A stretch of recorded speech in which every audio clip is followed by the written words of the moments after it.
Welcome to Behind the Warrior, a podcast presented by the EOD Warrior Foundation.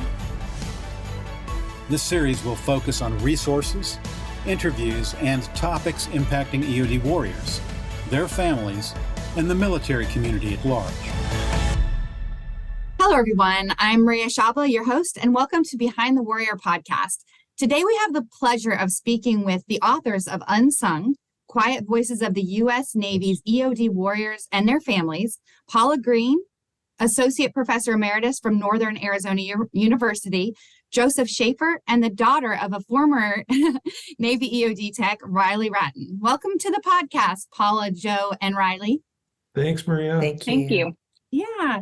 So, Paula and Joe, your book Unsung, which you co-authored, is based on an in-depth interviews with 48 Navy EOD techs and their spouses, parents, siblings, and adult children over a span of 2.5 years. I personally love how the book highlights not just the amazing work that the EOD technicians do for our country, but also honors the sacrifices that the families make to support them. But before we get into all of that, I'd like to start from the beginning. Can you each tell us a little bit about yourselves and what is your connection to the military and or EOD? No, do you want me to start, or do you want Let's start with Rylee. Oh, yeah. Well, okay, go ahead. So my dad was a Navy EOD technician for 28 years. He joined right after he graduated high school, and then he just retired when I was, I think, 15. Wow. And what branch? Navy, obviously. Navy. Navy. Mm-hmm. Sorry about that. So, and yeah. he went directly into EOD? No, he did some other stuff first. It was before I was born, so I can't really testify that. I know at one point he worked with bomb dolphins when we were in San Diego. He was doing like stuff with bomb dolphins. All I remember is like being taken down to like their little holding pens down by the water and getting to see all the cool stuff they did. I think that was probably when he was already EOD. So I have no idea when he first started EOD. Yeah. It sounds like it was when he was EOD, and that is so interesting. I think very few people probably ever have that opportunity. So yeah. Wow. Most people don't believe me that a bomb dolphin is a thing. So I know. Yeah. When I first heard of it, I was pretty shocked myself. So very cool, Rylee. We're so glad that you're joining us. And now Paula and Joe. Yeah. So my connection, I have two boys who are Navy. The youngest is Navy EOD, although right now he is commanding a Navy dive team somewhere out in the middle of the Pacific. Oh, wow. We see a lot of water and very little land. My oldest is a senior intel officer, and he is currently in Washington, D.C. He's been in 22 years. I will say that the youngest would not have probably gone EOD, known about EOD, or perhaps even gone Navy if it hadn't been for his older brother's service. He was in awe of the service that he performed. His older brother was actually on the Arabian Sea on 9/11, and that pretty much set the trajectory for the rest of his life. Wow. So my youngest son saw all of that and said, how can I serve? How can I serve? And of course, he decided that it had to be Navy EOD. Yeah, that's fantastic. That sort of explains my connection as well through Paula's youngest son, who, as she said, is off in the middle of the Pacific somewhere right now. So that's where that connection was made. And we can talk a little bit later, if you like, about how we came to this idea to write this book. So that's kind of an important part of the story. Yeah, it sounds like it. And that kind of leads us right into my next question is, Paula, your son is active duty Navy, EOD Tech. So can you tell us your perspective as a parent of an EOD Tech? And then what was the catalyst for writing this book? Okay, so scared the living bejeebies out of me when he told me. I thought it was enough that he was going to be a SEAL. He was in BUDS training. He got hurt a couple of times, and he had options after that. He told me he was going to go for the Navy EOD. I did not know what it was at the time. And when he told me, I said, well, of course you are. You know, of all the options that you have available, of course you are choosing that, because he is a protector. He's always been a protector. He wants to make sure that everybody in his environment, whether it's right around him, locally or bigger than that, is doing okay. And he is so observant about what might need to be done just ahead of when it needs to be done. So my reaction was, this is a perfect fit. As I watched him through training, as I've watched him through multiple deployments, training ops, other duties that he's had, I've seen that he has just, everything about him has been magnified in terms of being able to help and feeling like he's right in the middle of something and can make quick decisions that are better for him and better for his community, whatever that community is. The second part of that question is, how did we come to decide to write this book? Yes, all right. So what happened was, and Joe, you kick in here if you need to. We had gone to an honor ceremony in San Diego area. He was one of the EOD techs who was being honored, and a couple of SEALs and another EOD tech. And that particular ceremony just knocked us for a loop, because we got to meet a whole lot of families, not just the techs and operators themselves, but the families of the techs and the operators. And we were blown away by the intensity and the devotion and that sense of community immediately, after the ceremony. And okay, there might have been a few drinks involved at the picnic tables. And we came home, and Joe looked and said, we couldn't get a lot of information about EOD from our son. He could share little bits and pieces, but we didn't have a whole lot of information. There wasn't anything out there, nothing. A lot on SEALs, but not on Navy EOD. We knew Army EOD had been taken care of in terms of spreading the word through the movie The Hurt Locker. The Hurt Locker. Which is talked about in the book by some of the Navy EOD operators. It's kind of interesting. But we looked at each other, and Joe said, we gotta, do something. We got to get the word out on this. And I'll let Joe talk just a little bit about, what happened next, if that's okay with you.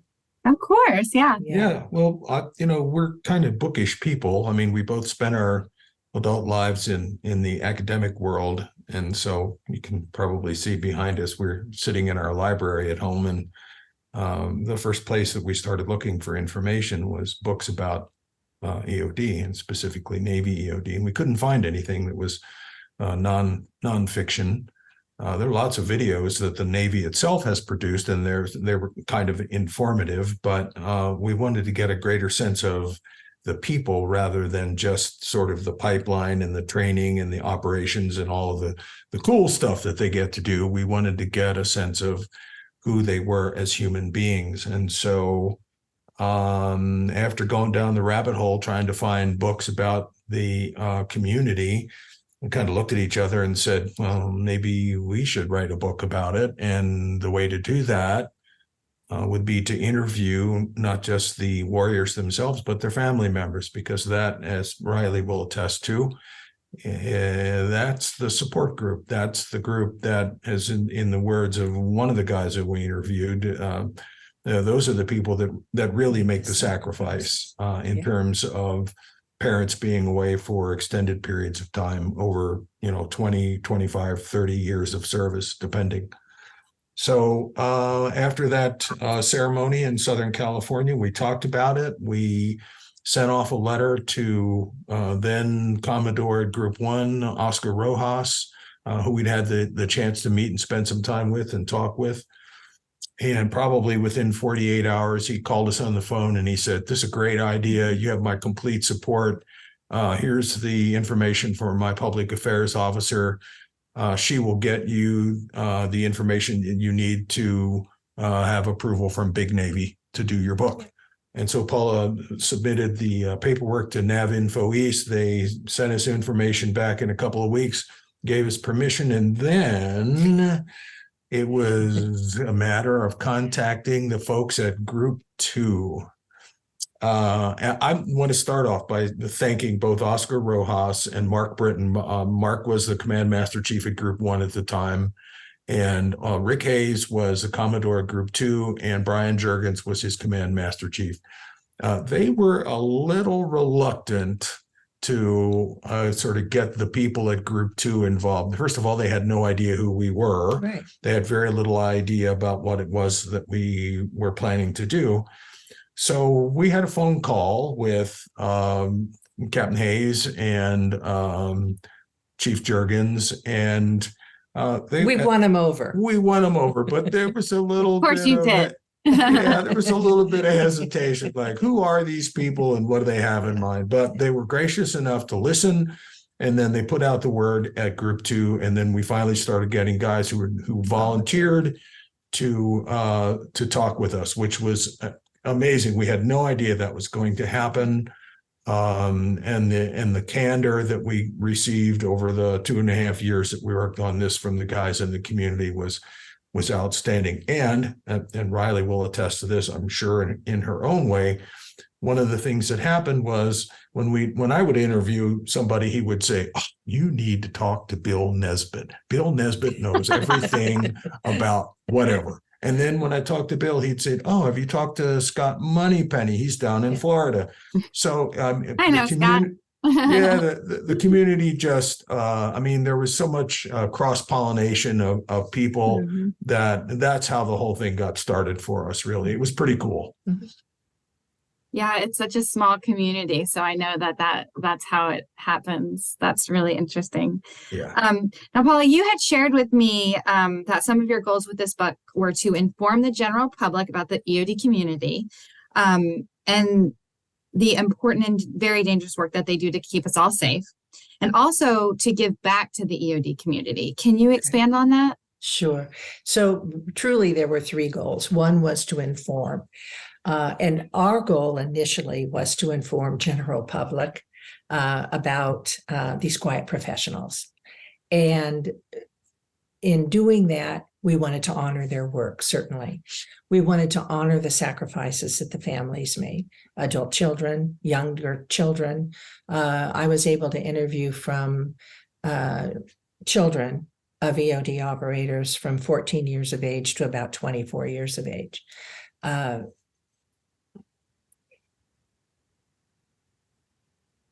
I can't, Rylee, and you can, say what, obviously you can attest to this well more than I can.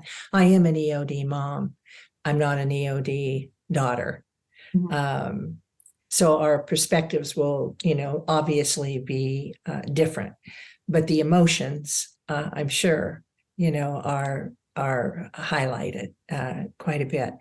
So honoring was huge, to honor everyone. That did not mean that we wouldn't include information that was difficult, that was a struggle, that was a loss, that there was grief involved, that there was misunderstanding, that those kinds of things would, occur. But we wanted to present the story in an honorable way, using the voices of the people we interviewed. I've said before, and it just keeps coming back to me, we wrote the book. We did not write the stories. The stories belong to Rylee and all of the people that we had the gracious honor of being able to interview. And then the third goal, so to inform, to honor, and then thirdly, to raise money for the 2 foundations who support EOD. So obviously, Maria, as you know, EOD Warrior Foundation is the foundation that helps and supports all of the EOD or the EOD in all 4 military realms.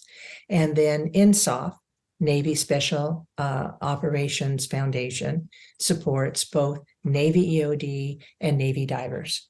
And, we've been able to not only raise money through the sale of our books, which we give 50% of our profit royalties, split that between the 2 foundations. But we've also, because we get out and we talk about the book with a variety of people, had direct donations being sent to both of the foundations. Mm-hmm. So we are humbled and honored, in that role. Yeah, absolutely. And we appreciate it so much, and it allows us to help more EOD technicians and their families. So thank you for that. Mm-hmm. I wanted to circle back, Paula, with you, because earlier I had asked about your perspective on being an EOD mom. Mm-hmm. But you didn't say anything about stress or worry or sleepless nights. Yeah. No, okay. Thanks for coming back to that, Marie. I really appreciate that. Yes. So for me, I have to say that for my children and also for our children, my sense has always been find what it is that's important to you, go after it and do it. And I don't care what that is, as long as it's not illegal and, immoral. That would have kind of an issue with that.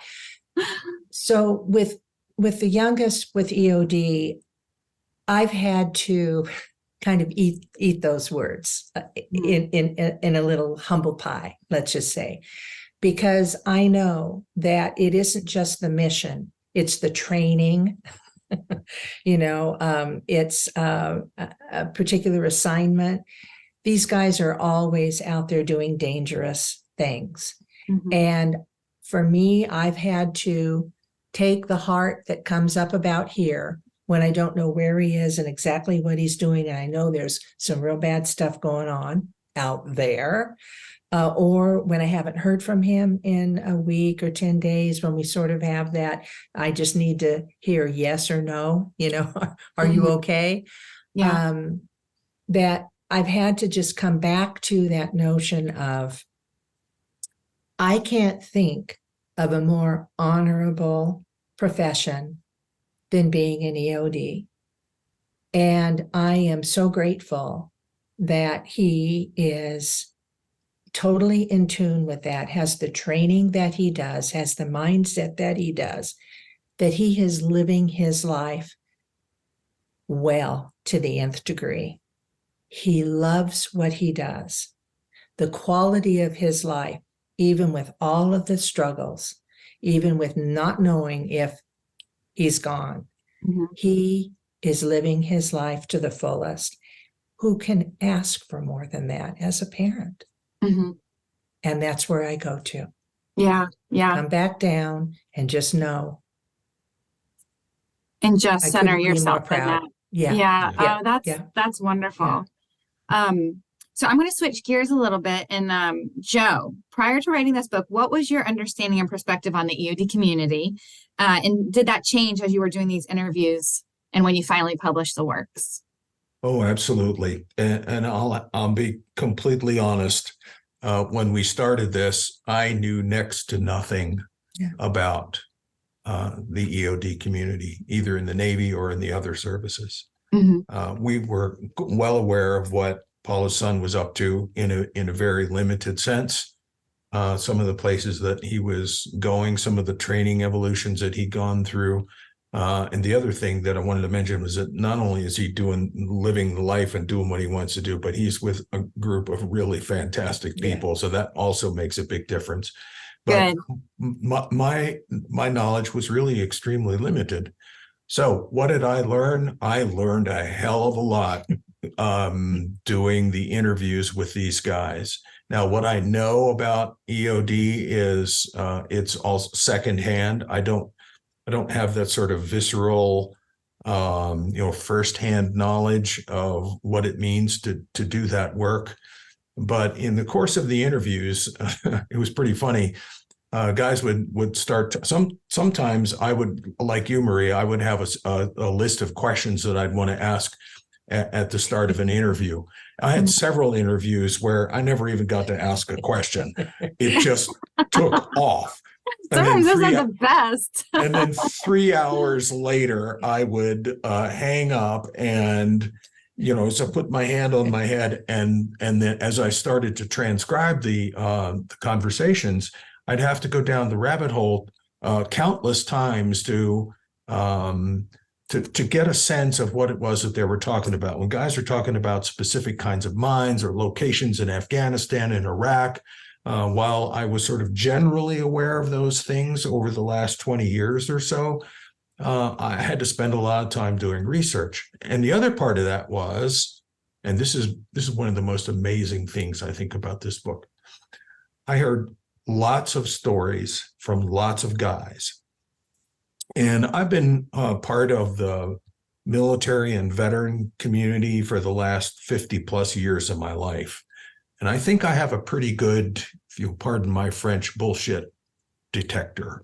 I kind of have a sense when what I'm hearing isn't exactly kosher. I never got that in any of the interviews that we did, but I'm just suspicious enough of people in general that I did a lot of triangulation. I was able to, if I had a conversation with Scott Moneypenny, who's your friend, and then I'd have another conversation with Bill and have another conversation with Leon Tackett about dolphins, I was able to get a sense not only of where things were, but even though guys being in the same place at the same time, going through the same event, would have different perspectives on those events, there were enough commonalities that I knew that I was getting the straight stuff. So to answer your question, what I knew at the start was next to nothing. I learned a huge amount. And more importantly, not so much about the work itself, but about who these people were and are. That, I think, is the bigger story that's in the book. And it's something that we tried to focus on. Wow. Yeah. And also, I know we had talked yesterday about you yourself being a veteran. Yeah. And what branch were you in again? I was in the Air Force for 4 years from 1970 to 1974. I was a medic. My first duty station was in Vietnam, and then I spent a couple of years. I came back to this country, and I was immediately put in charge of a medical surgical ward at age 21. Had no idea what I was doing. I'd only been in the military for 18 months, and all of a sudden I got 25 guys who were working for me, and because you had the most experience. Well, I was the right? senior medic. It was like, man, they must really be hurting for qualified people. So but I spent the first 10 years of my life in the academic world working with veterans, trying to get them to come back to school and teaching courses to help them get reacclimated to academic life before I moved on to some other things at the university. But I've been connected with the veteran community. Most of my friends are veterans. Mm-hmm. That's just part of who I've become. Wow. Yeah. Well, thank you for your service. And thank you. And then you got to learn all about the EOD community. So your journey cool. continued. Yeah. I know. I got to learn stuff.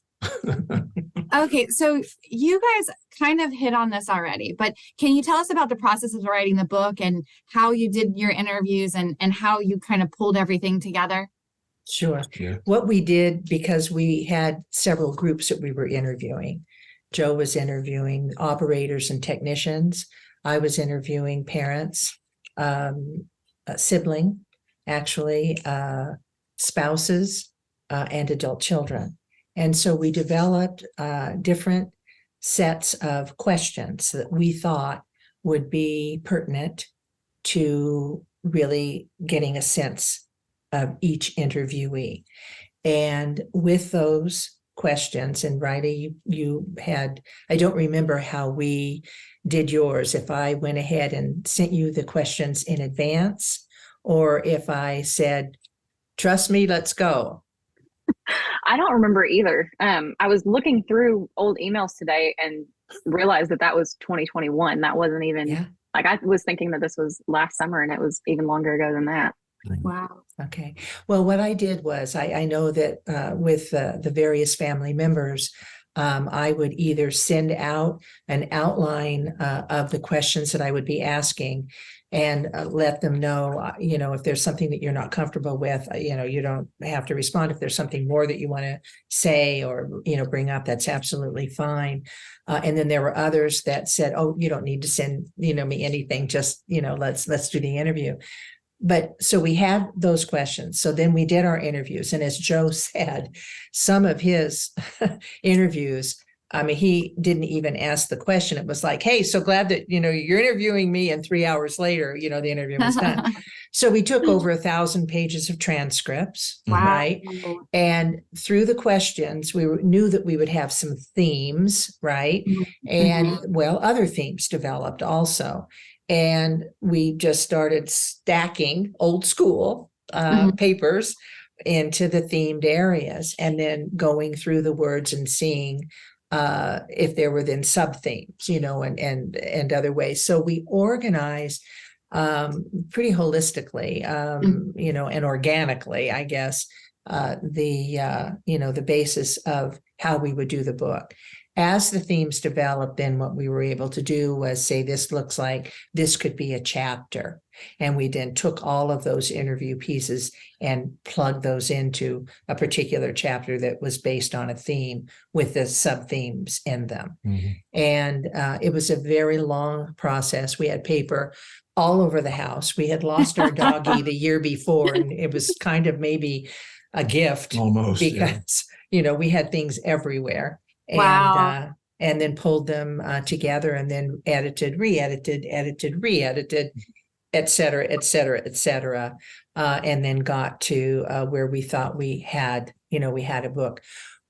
We could have gone on and on and on. And someone would say, well, maybe have you interviewed so-and-so? And we realized at some point we could never write the book if we keep that opening going. We have to have an end here and say, okay, this is what we're going to do. So that's why it took 2.5 years, to put it together. It would have been nice to get some other voices, but we'd still be working on it. And I was going to ask that. I was going to not have a finished product. So because you capped it at 48, and you were like, we have enough, or were there? Well, I think we sort of came to the point where we felt we had enough representation. That was the key of the various stories, the training, their people's backgrounds, some of the war stories that they told, the families and responses to the questions that Paula asked. So we had plenty of material. There was never a moment where we kind of looked at each other and went, gee, we don't have enough. We kind of got to the point where we said, and we probably out of let's see, the book is 320 some pages, and we had 1,000 pages of transcripts. So there's a lot that's not in there. And so we had to make some kind of hard decisions about what to include and what not to include. Right. The other interesting part of that I found interesting about the book is that some interviews are anonymous, and then some are not anonymous. Right. So any Rylee's going to jump Rylee's our exception. Yeah, she is. The exception. So what we did with family members, all of those have pseudonyms except for Rylee. Okay. And Rylee, I don't know if you remember, but you said, I don't use a pseudonym for me. I want my real name in there.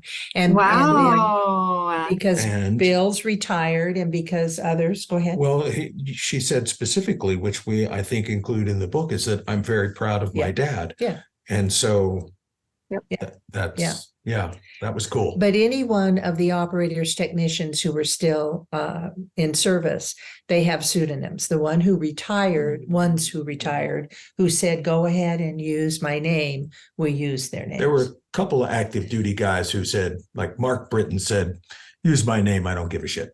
That's actually in the book. That's actually in the book. And then I think Joe Sandoval was still active, and but getting close to retirement. He's still in. Well, but most of the active duty guys, we did not want to expose anyone to any sort of bad actors that might be out there. So we asked them if they would choose a pseudonym. Most did, and a couple people left it up to us.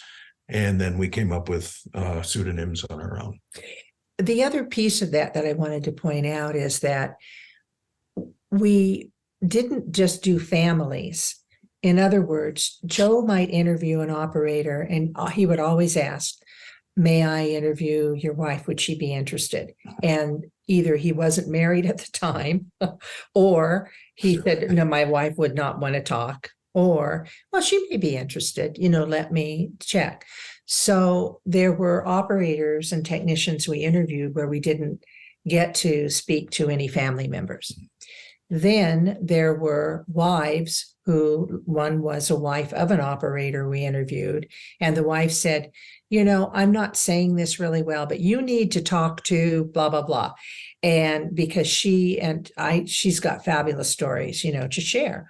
So I would talk with the wife, and the wife, we'd have a wonderful, wonderful conversation. And I'd say, do you think your husband would be willing? Oh, no, he does not. He does not talk. Okay.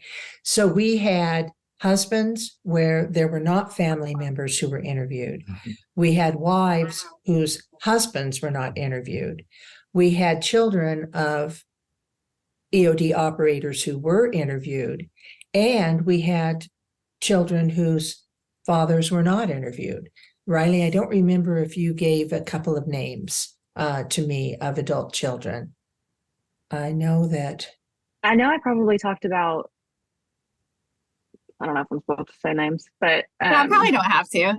Yeah. Okay. I know there was a couple that I talked about because there were quite a few families that, I grew up with that had kids right around my age. Right. So, and I think that there were a couple. So I had that, but they didn't have mom or dad then to talk to because they were 24-ish, right? They were out of the home, and so we were able to spread the families to a lot more families having that happen, which felt really, really good. Yeah.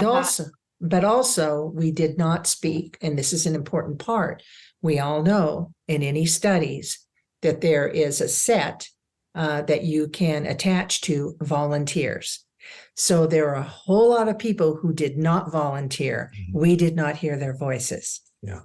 Which is unfortunate, okay. But But there's nothing that we can say about that, and we do address that in the epilogue. In the epilogue, we basically say these are some stories. These are not all stories, and there will be agreement. There will be some disagreement. There will be voices that really want to be heard that weren't. There will be voices that don't ever want to be known.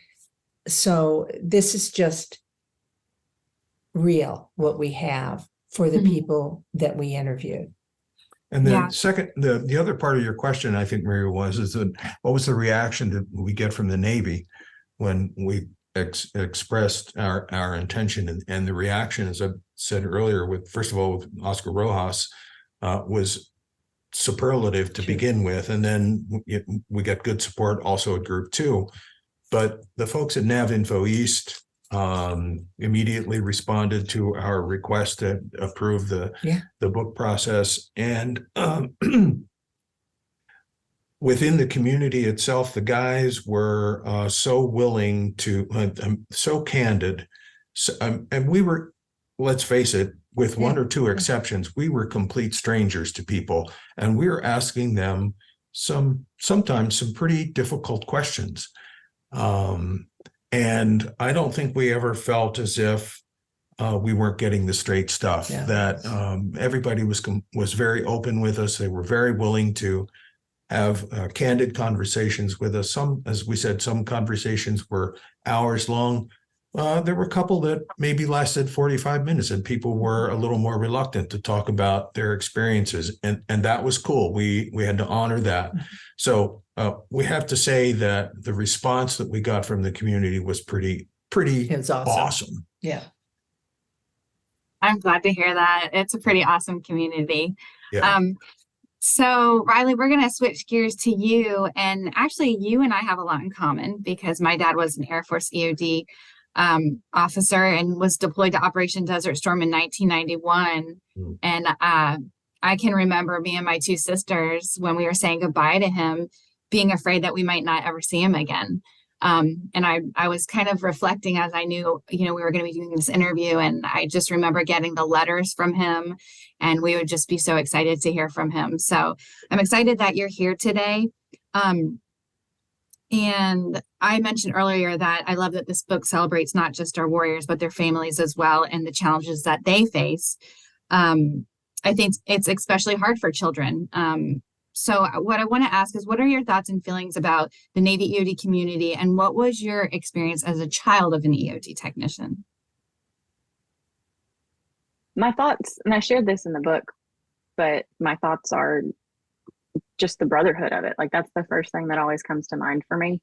And I think that's also because that's something that my dad really instilled in me, and something that he really valued, and something that he continues to honor, is the brotherhood of the community. So I think that's just something that is really prevalent in my thoughts of the EOD community in general. And, it gave me so many people in my life, and has opened so many doors and provided so many opportunities. The EOD Warrior Foundation, I got their scholarship the first 2 years that I was in college. And like, my godparents are retired military. My godfather was EOD, and that's how, he ended up my godfather. And wow.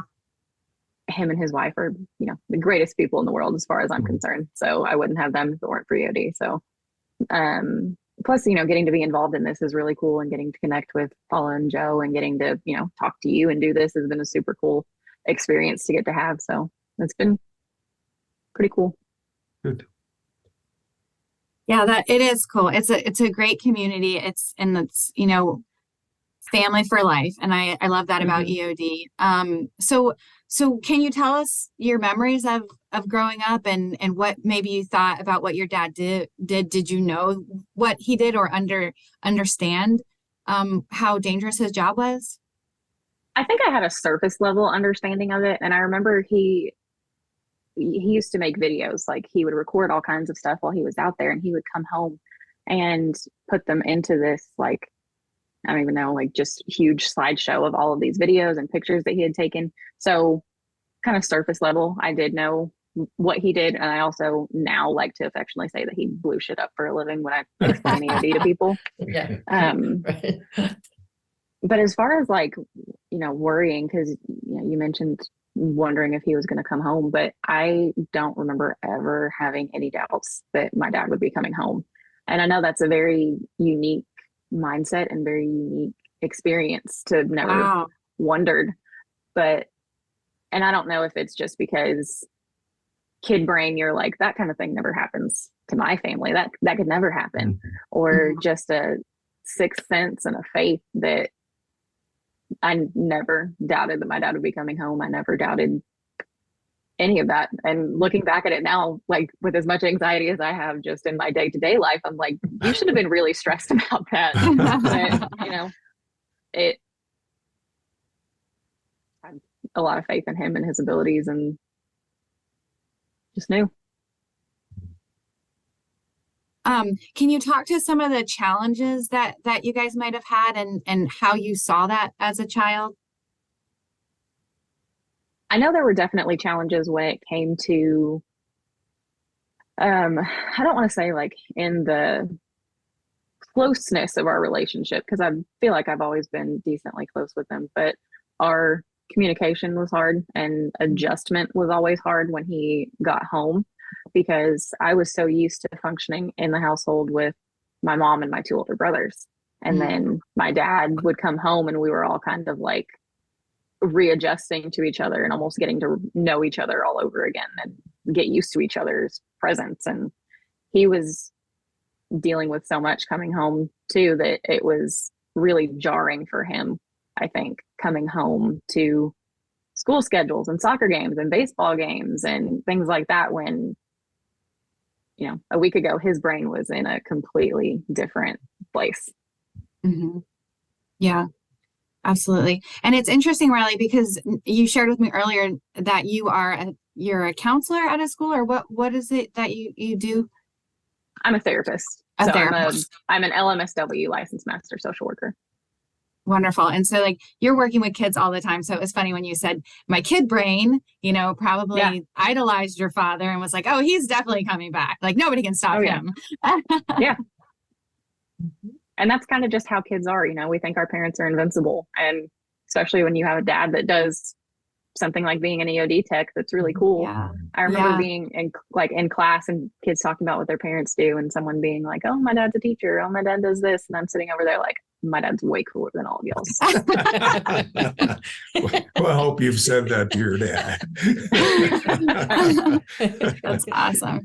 But yeah, I'm so glad that you're here and that you're able to, kind of be the voice of the child, because, they don't really understand what's going on when their parents are deployed. And you're right, it's such an adjustment for them when their parents come back, and so I just really appreciate you sharing that with us. And then I also want to ask, what does it mean to you to be part of this book? And how do you feel that this book can make a difference? It's been such a, I already said it's been such a cool experience, and it's really been an honor to get to be that voice. And I hope that I do it justice for other EOD kids that are listening, and they're like, nobody really gets to speak. As the kid, people don't ask our stories that often. People don't ask, what it was like for us. They don't want to, because ultimately we don't have the super cool stories. We don't have the stories about blowing things up. We don't have the stories about all the cool stuff that my dad could tell you about. We'd more just have the emotional side of it and the side of what it was like trying to function with a missing piece while they were gone. So it's really been an honor that, Paula and Joe involved me in this, and I appreciate it very much. And as far as like opening my eyes to things, because there were a lot of things in the book that were really hard to read. And it was something that as an adult was helpful for me, I feel like, because kid brain has these memories, but then as an adult reading the things that my dad talked about, I was like, oh my gosh, that's what that was like for him. And that's what that looked like on his end of it, when that's not how that's not the memory I had of it. And that's not how I felt like it looked, but knowing how it looked for him kind of changed the way that I thought about it. Wow. Yeah, that's awesome. Mm-hmm. So it's almost like the book has helped you get a different perspective of who your dad was as an EOD technician and as your father. Right. And he and I, despite both of us being therapists, because he is also an LMSW, but oh wow, that's awesome. Yeah. We're not the greatest at bringing up feelings with each other. Like when they are brought up by something else, we'll address them. But as far as just calling him and being like, hey dad, I'm really sad, can we talk? Like we don't do that to each other really. So having something like the book bring up things and kind of have a catalyst for an emotional conversation between the two of us was an experience for sure. It was hard, but it was a conversation that I feel like we needed to have. And there were things in there that I felt like I needed to talk about in order to be able to process and let go of and move forward from. And, that opened the door. Yeah, that is awesome. Well, and that's the part of the book that really pulls on my heartstrings. It's just that, like, yes, we're celebrating our EOD technicians and we're so proud of them and everything that they do, but it's like their families need a voice too. And so, Paula and Joe, I think Rylee is clearly saying that this was really affected her relationship with her father in a positive way. And so I just love that, just having these difficult conversations. And that's a big focus that we have here in the EOD Warrior Foundation, is just mental health. And, a lot of people aren't comfortable talking about their emotions, right? But we need to make it comfortable. We can't just squash that down. because it'll make us sick. So this is so exciting. And this is exactly the message that we're trying to get out as a foundation. So thank you so much, Rylee, for sharing that with us. And may I say something about Rylee, please? Yeah, please. Okay, so is it something that's going to make Rylee cry? That's up to you, Rylee. It's probably going to make me cry because I almost went there a minute ago. I know. Rylee was one of the most gracious and sort of holistic interviewee of all of the children, adult children that I interviewed. The pride and the gratefulness and the honor of being associated with the EOD community. Everything that Rylee said, came through with that.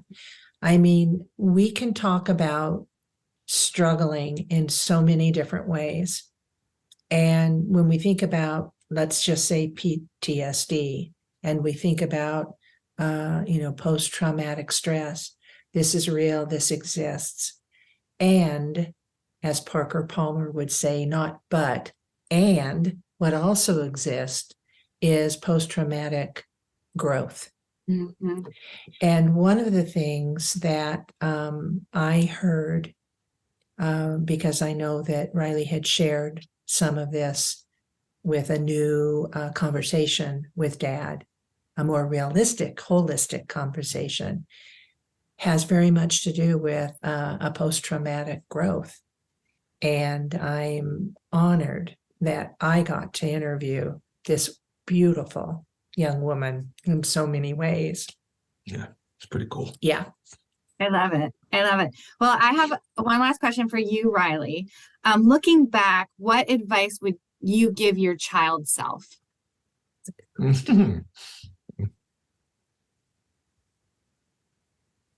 I would tell her that it's really emotional and it's really hard. And that's kind of just the name of the game with being in a military family, especially EOD. And that it's ultimately going to change your whole life and it's going to change your family, but that it's going to make you who you are. And you get to decide whether it makes you strong and resilient or if it makes you bitter and angry. And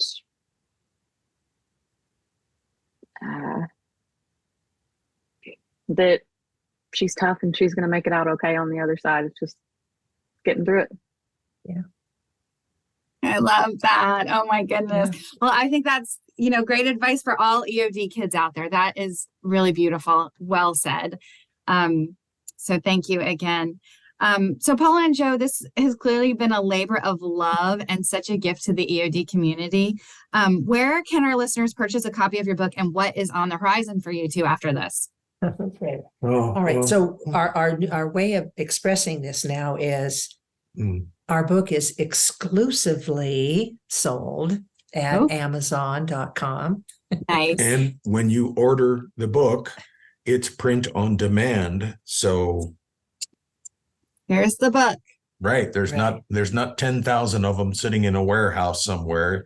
You order the book and it's going to show up at your house in a couple of days. Yeah, 2 to 3 days at most. So, and the book is right now, we're still in the first year and it's paperback. It's $23 on Amazon.com/books. I'd be happy, right? If you just put in Amazon.com, I don't know why, but it'll go to and put in Unsung Quiet Voices. You can put in the ISBN, you can put in our names, you can put in, it'll come up with all of these lame, products.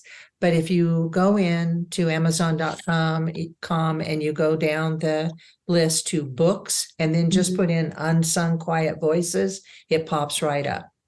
But we're going to ask you, Maria, to include the link to the book in the description of today's podcast. And that will take people immediately to that site and Amazon. It'll take all that hard stuff out of there. Yeah, I feel like I had some difficulty finding it myself when I was going to order my copy. So Yeah.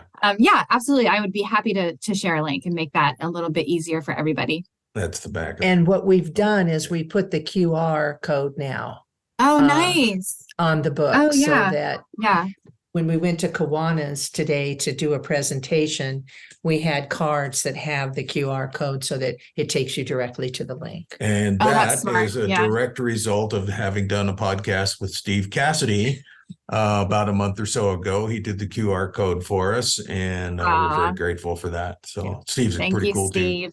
Yeah. Very cool. Okay. My last question is, what is your hope that the readers will get out of reading this book? Well, I guess, and we've mentioned this a couple times already, is to have a sense of the humanity of the people who do this work and of the family members. There's a very, very, very small percentage of the American population serves in the military. First responders, EMS, paramedics, police, fire, folks who serve in the military. It's a very small percentage of the American population. And I think underappreciated and often overlooked. And so that was the thing that one of the major things that we wanted to do. We wanted people to learn about this kind of work and who these people are, why they do what they do. That was very important. Obviously, we want to continue to raise some money for the two foundations, but we want people to know about who these folks are as human beings. And I think what I'd like to highlight is I'll pick up the book, not daily, but, just when I pick it up, and I'll just go to a page and read a little bit of what, someone is talking about. I did that this morning, and it dawned on me that this is about a specific EOD community that is in a specific, part of military. But that the lessons that are in this book, the humility and the leadership and the courage and the honesty, the determination, oh my God, I could go on and on and on. Those are human elements and human pieces and human issues. So for me, I hope that what anybody gleans is the best of humanity. You can find a lesson, I am not kidding you, on every single page that would benefit you in terms of a daily mantra or a daily goal. Because what everyone has shared is so poignant. Yeah. So I think we need to get the word out and know that these are life's lessons, the best kind of life's lessons, beyond just honoring and knowing and thanking all the folks involved in this particular community. Yeah. Awesome. Well said. Well, thank you so much for taking time out of y'all's busy schedules to talk to us about Unsung. I hope our listeners will get their copies so they can read this amazing book. And I also want to thank you again for your support of the EOD Warrior Foundation, because it helps us to help our families, and so we appreciate that very much. And Rylee, thank you so much too for sharing your perspective. Yes. Thank you. So as is our tradition, we're going to end this interview with a couple of questions about your favorite things. And I know I've got 3 people, so I've got questions for each of you. Paula, who is your favorite author? All right. So I'm a reader, honey. That's cruel. That's cruel and unusual. But I can think of, I'm going to pick 2. Barbara Kingsolver is just an amazing storyteller. I've been reading her for decades. And Amor and her newest book, Demon Copperhead. Oh, if you think that a middle-aged woman can't get inside the head of a 15-year-old boy in Appalachia, read Demon Copperhead, sorry. Demon Copperhead. We're going to get sued by her Yeah, now. sorry, Barbara. So Barbara Kingsolver. And the other is Amor Tolles. Amor Tolles, Towles. His latest book is Lincoln Highway.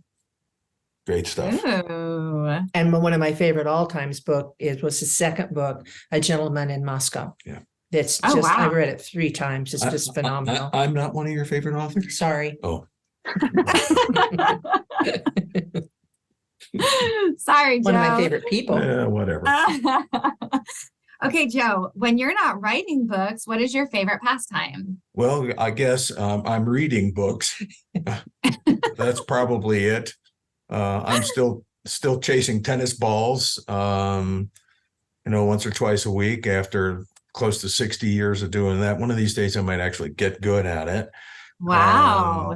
Yeah. And I do like to sit down at the piano and sort of make my own musical compositions that come from God knows where. His soul. Yeah. Wow. He's an amazing pianist. Yeah. Oh, wow. That is so awesome. Yeah. So reading and hitting tennis balls and hanging out at home with my bride too. Sounds great to me. That's awesome. Rylee, what is your favorite band and or music artist? It changes. Right now, I'm pretty big into Noah Kahan. I also love podcasts in general. Like I listen to podcasts more than I listen to music. But oh, wow. I'm a big Noah Kahan fan. I was going to ask you what your favorite podcast was. So I'm just going to ask you, what is it? The Prosecutors. Other than Behind the Warrior, because I know. Right. Right. I love the Prosecutors. And I love Defense Diaries. So the Prosecutors are prosecutors, obviously. So it's 2 prosecutors, and then Defense Diaries is a husband and wife that are defense attorneys. Oh. And Defense Diaries it's Bob and Allison Mata are their names. Oh. And Bob Mata Sr. was the defense attorney for John Wayne Gacy. Oh, wow. Yep. So it's really, really cool. Very, very interesting. Okay. And because we all love to I was hoping you'd ask me that question because I've got a list too. Send me podcasts. Podcasts. Yeah. Well, behind the Warrior, obviously, right?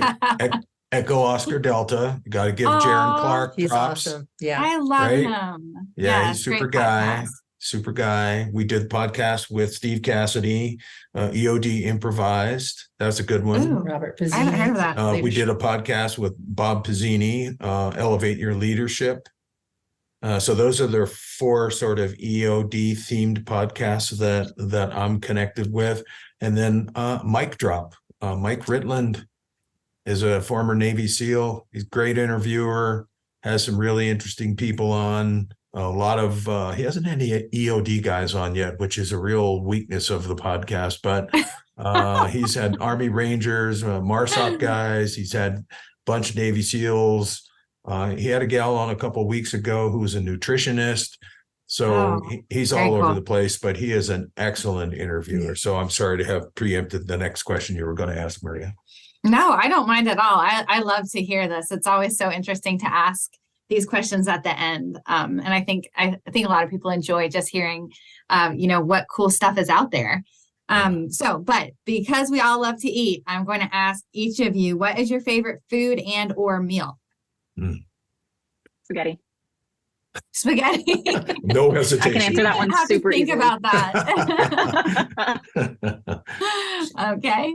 I'm sorry, but I'm going to go with a really good 4-ounce filet mignon, medium rare over salad. Yummy. With a little blue cheese crumble. You're making me hungry. And I've lived in the Southwest so long that I got to go with a good plate of Mexican food. So, what kind? There are a couple of really good restaurants here in Arizona. One in Sedona, which is not too far from where we live, that is probably one of the top 2 or 3 restaurants in the entire state. And we don't get to go there very often, but the food there is just absolutely spectacular. And your favorite? That is my favorite. Chicken. Well, yeah, Enchilada. the chicken, the way they do their chicken is just unbelievable. But there's He also cries. He there's cries. also a great place down in Phoenix, right near the airport, that's been there since the 70s, and it's old school, traditional Arizona Mexican food. When they bring the plate and they say the food is hot, you don't want to get your hand anywhere near the plate. It's hot. What are the names of the restaurants? The one in Phoenix is called Teepee, Teepee. That's cute. And then the restaurant in Sedona is Elote Elote. Cafe. What is it? Elote, Elote, which is Spanish for corn. Oh, interesting. Yeah, good stuff. If you get a chance to get a reservation there, let us know. We'll meet you. Maybe make it for 4 if there Yeah. are 2 of you. Well, actually, I would love to visit Sedona one day, so I'm gonna make a mental note of elote. Cool. Mhm. We'll Yeah, take you. so You yeah, can I buy will. dinner. I You will can let buy you guys dinner. know for sure. And we'll have to invite Rylee to meet us as well. Absolutely. Yep. You, by the way, are more than welcome to come. We're in Prescott, and we're a great place to go out and Do do stuff. things. Yeah.